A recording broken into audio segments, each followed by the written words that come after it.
weeks. I know I've been gone for 3 weeks now. I took the time out to spend some time with my family while I was back on spring break last week.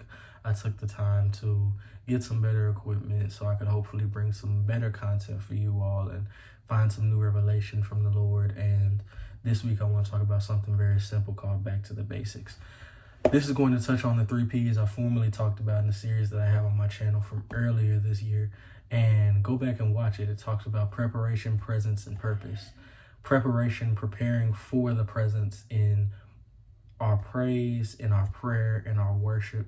And once you enter into the presence, once you usher in the presence from that preparation, once you actually enter into the presence, you have to do the same things: prayer, praise, worship while in the presence. And eventually that will lead you to your purpose as a Christian, your purpose as a believer, man or woman of God, as a child of God.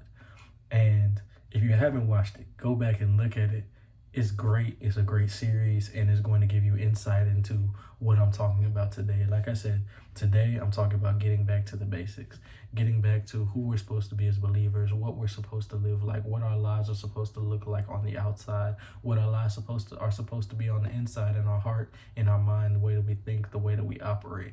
It's something I feel like we've lost in today's time, in today's generation of believers, not only in my age group, but younger and older. We seem to have lost that set apartness, and we seem to lost the cause of who it is that we're supposed to be in Christ. So like I said, I want to talk about getting back to the basics. Getting back to the basics is 3 steps. It's very simple. This message came from a conversation I had with my mom where she said we just need to get back to the basics, and I totally agree with her.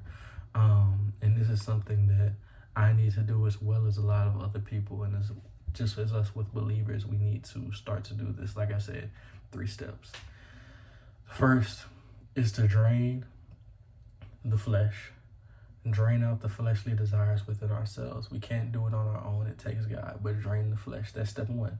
Step 2, take the time to fill up the spirit. It's just like detoxing. You drain out all of the impurities in your body to fill up with nutritious, valuable things. The 3rd step, after you drain the flesh, after you fill the spirit, continue to dwell in the spirit, continue to walk in the spirit, continue to live set apart. So like I said, I'm going to go back and I'm going to touch on that first part, draining the flesh. Like I said, it's just like detoxing. It's a spiritual detox that we have to do each and every day. Each and every morning when we wake up, thank the Lord for who he is, what he's done. Thank the Lord for the things that are coming in your life and the things that have passed. But also ask him to remove any impurities from your heart, any iniquity, any toxic things, any sinful nature that you have, any cycles of sin that you have. When we get to rough places in life, when we tend to struggle, we lean back on our habits, we lean back on the things that we have formerly done. And a lot of the time, those things are sinful things. We lean on God, yes, but a lot of the time our habits are related to our flesh. We're born into the flesh. Like if you look in Genesis and it talks about God making Adam, he makes Adam out of clay. We're spiritual beings within a natural body and a natural experience, a natural world. This body, it was made from clay to clay. It will return from dust to dust, from ashes to ashes. But the spirit will continue to live on. The spirit that animates this clay body, this clay mold that we're in, it continues to live on. You have to drain the flesh. There's duality in our being. There's the spiritual side of things, and there's the fleshly side of things. The fleshly side of things is sin. It's carnal nature. It's what the enemy tries to capitalize on to get us to be separated from God, even though we're called to be separated from the world and present with God. That's what God's presence is. It's to be close. It's to be in relationship. It's to be with him, not to be separated from him.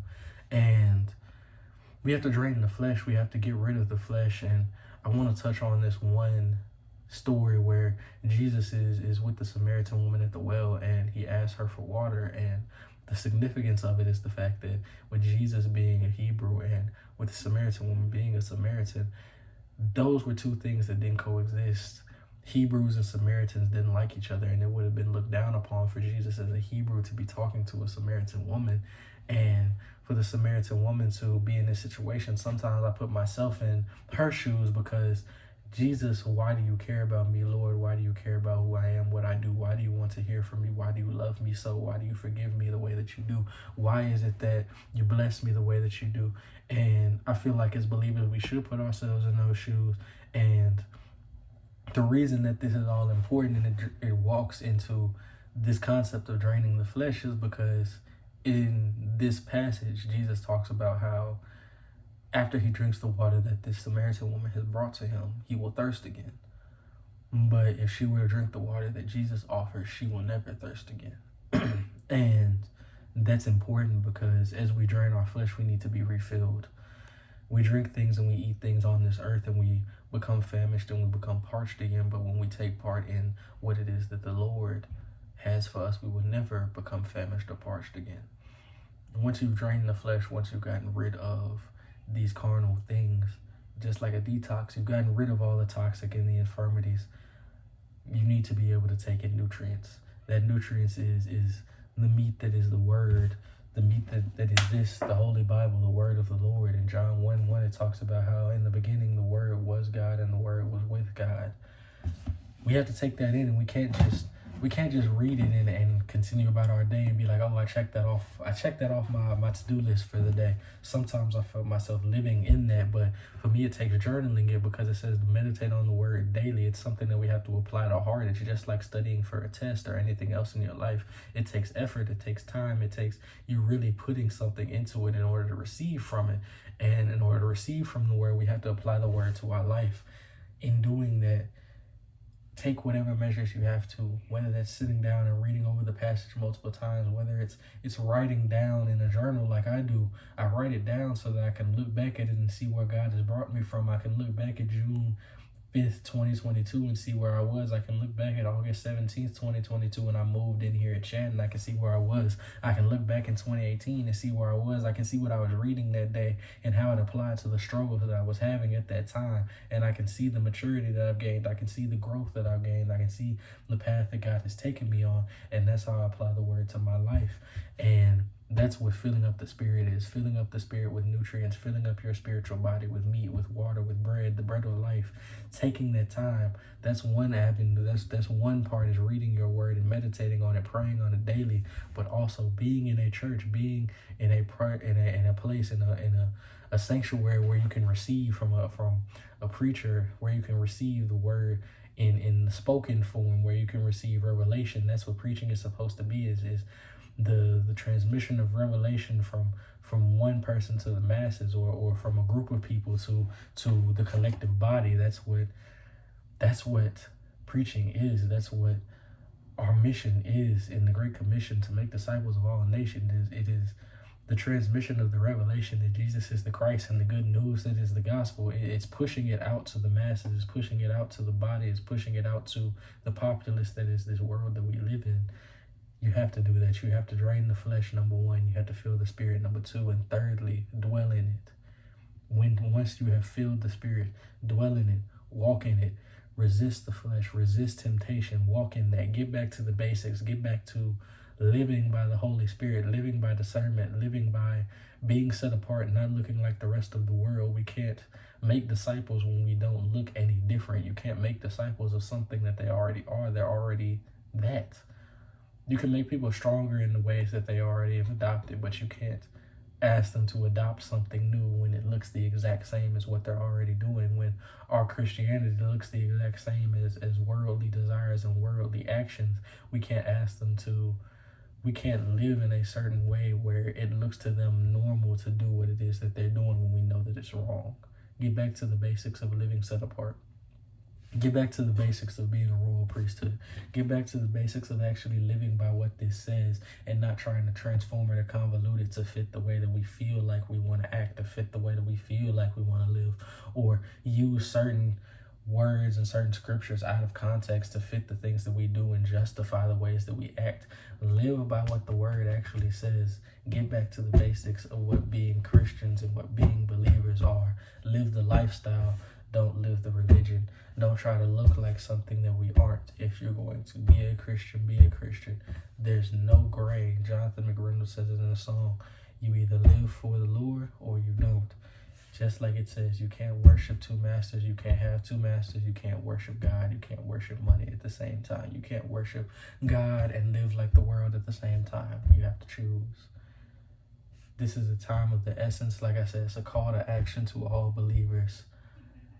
Live as the Lord will call us to live, and the Lord has outlined for us to live in the Word.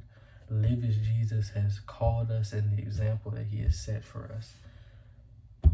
It's time.